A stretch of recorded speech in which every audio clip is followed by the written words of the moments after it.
Since the release to digital on July 15th of Galaxy 360, A Woman's Playground, Movement 360, what kind of adventures have you personally had in association with the film, and why did you create your own platform to release it? Well, first of all, it's been released in August. Oh, okay. I just Um, looked it up on the internet. yeah, the internet is often wrong. So we actually released it, like almost like I want to say like a week or two ago on the digital platform, and Okay.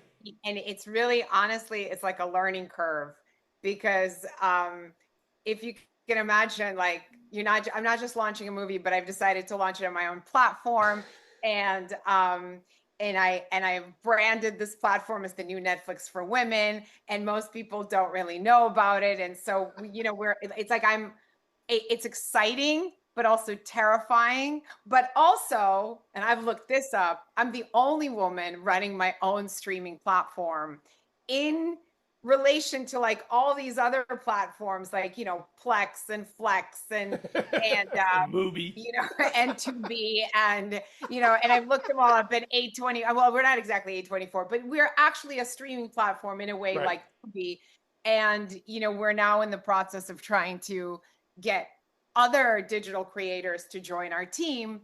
And the most interesting adventure about this process. So, okay, so I always have like a thousand thoughts all at Yeah. once. But I was at I've the noticed Venice that. Film Festival, right? And I went there specifically to meet other creators and kind of to try to like seduce them to be part of my platform. And Good word. it's always a seduction. Um, so um, this whole experience of having to say, I have my own streaming platform has been its own um, experience in gender bias.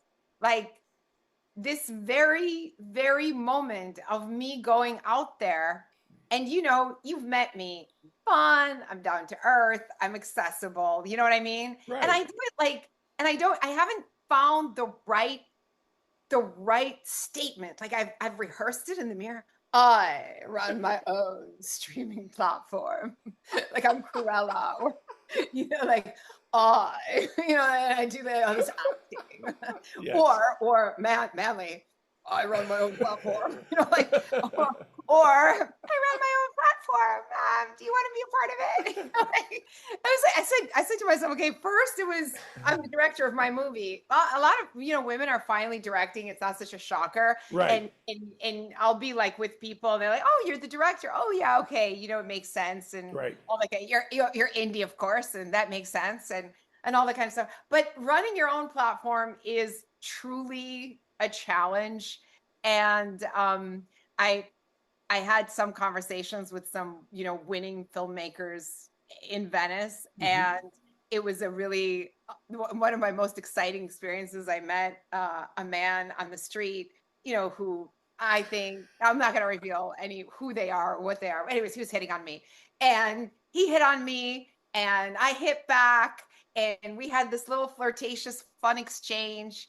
And then I said, "So what are you doing here?" And he was like, "Oh, one of my films was, up there." I was like, "Oh, really?" And I sound really excited. And he thinks I'm like excited because wow, wow, wow, Yeah. Yeah. this like No, big you. man on campus, right? And then he goes, "What do you do?" And I go, "I run my own platform." And I said, and I thought maybe you might be interested in being a part of it, you know? And Right. so then he takes me on this bus, which we all traveled in Lido on this Yeah. bus, and he situates me in front of, his producer, and then they Oh, talk to man, me, great. like one of the boys, you know what I mean? And I loved it. I mean, I absolutely loved it. I said to myself, I want more of that. I want more of, being brought into the room, being brought into the decision makers. He said to me, "I'm just the director. You should speak to our producer." And I was like, all right. After all the wackiness and the switched gender roles and the sexual nature of Galaxy 360, What inspired you at one point to break the fourth wall and create a dialogue with the audience? And you don't have to make it spoiler, of course, but just, what inspired that moment? Dumbness. People are always like, audiences are dumb. They need explication. Perfect. They need it chewed up.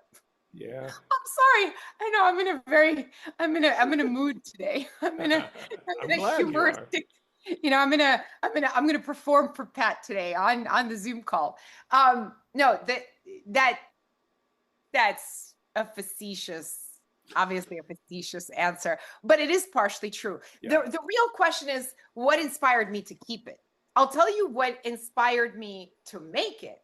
To make it is because we had spent 14 hours, objectifying men. And I spent 14 hours slapping men's asses, for lack of a better, slapping their asses, talking about their bodies, objectifying them, doing all this silly stuff. And I think that it brought up real emotion and real life experiences for me. It brought up my own history. Right. It brought up my own life. And then suddenly, I said, hey guys, let's do a B-roll. I wasn't going to keep it in the movie. And I asked all of the actresses to say why they did this movie, what inspired them. And then, and then I sat down in that chair. I said, I'm going to, finish this with my own little speech. And when I started speaking, none of these actors knew anything about me.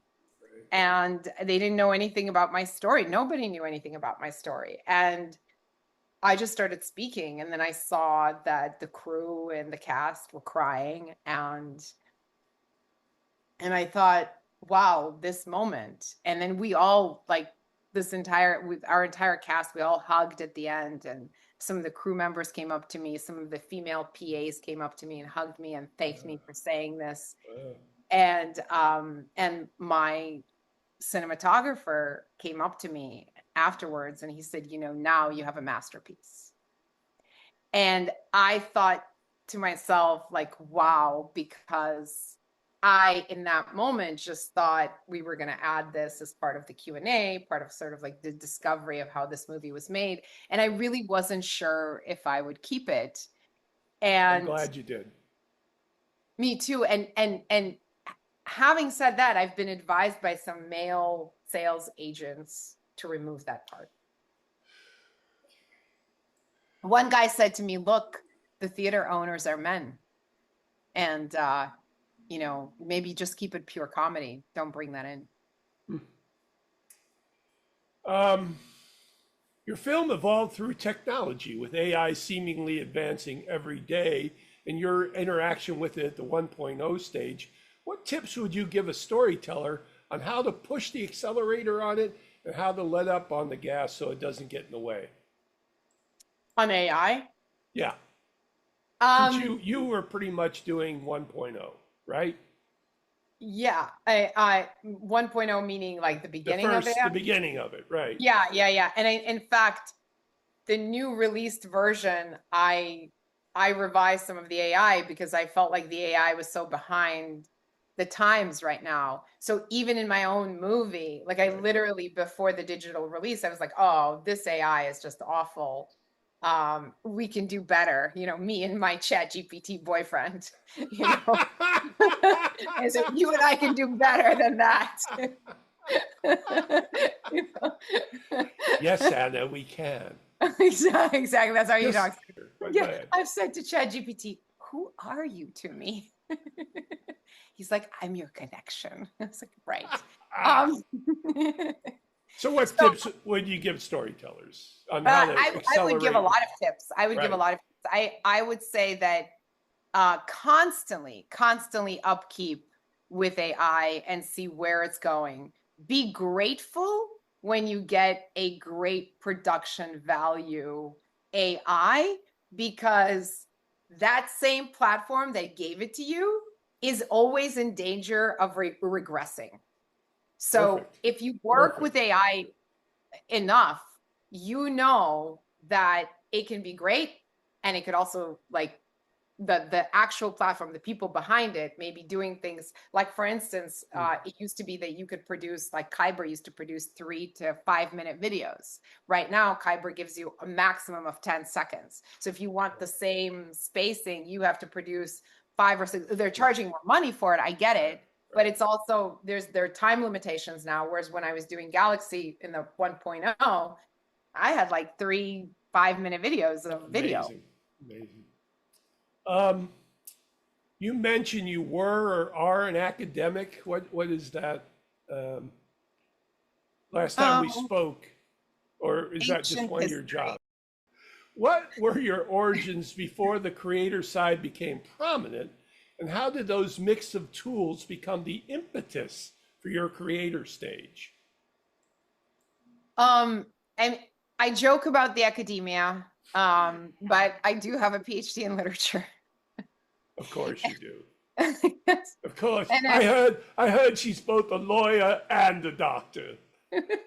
I speak a bunch of languages, have a PhD in literature, can pick anything up. Nothing you say to me would surprise me. That's how... At a dime, have many, many talents. Right. In fact, these paintings behind me are mine. Anyhow, that's actually true. And these theorems that are on the painting behind me are the key of the universe, but I'm not revealing it. You're gonna have to get a magnifying glass. I'm pretending it's Einstein, but it's not. It's really me. So, the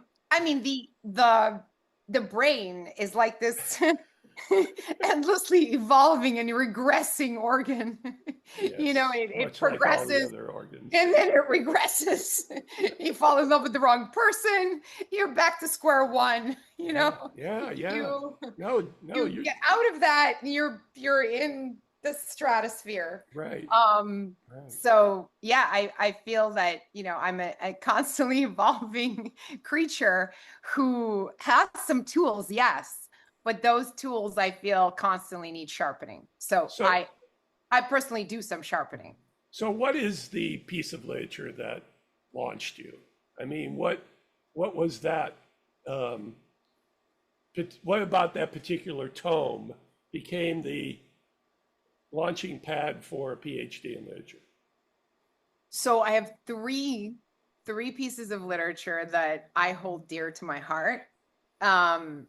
Virginia Woolf's Mrs. Dalloway, which was impossible to read, and which I considered, I've considered it one of the greatest achievements of my life, getting past the first 20 pages. Interesting. And then The Golden Bowl by Henry James, another doozy, and Crime and Punishment by Dostoevsky. So all those 3 pieces of literature raised me as a novelist and raised me as a woman, and kind of,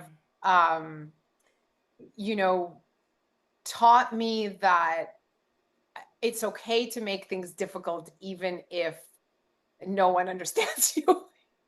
And so I wrote my own novel, The Matrimonial Flirtations of Emma Caulfield, with paragraph-long sentences and impossible vocabulary. And even as agents would say, you would sell better, and it would be better if you just, cut that sentence into 3 sections. I was like, I will never be like Raymond Carver.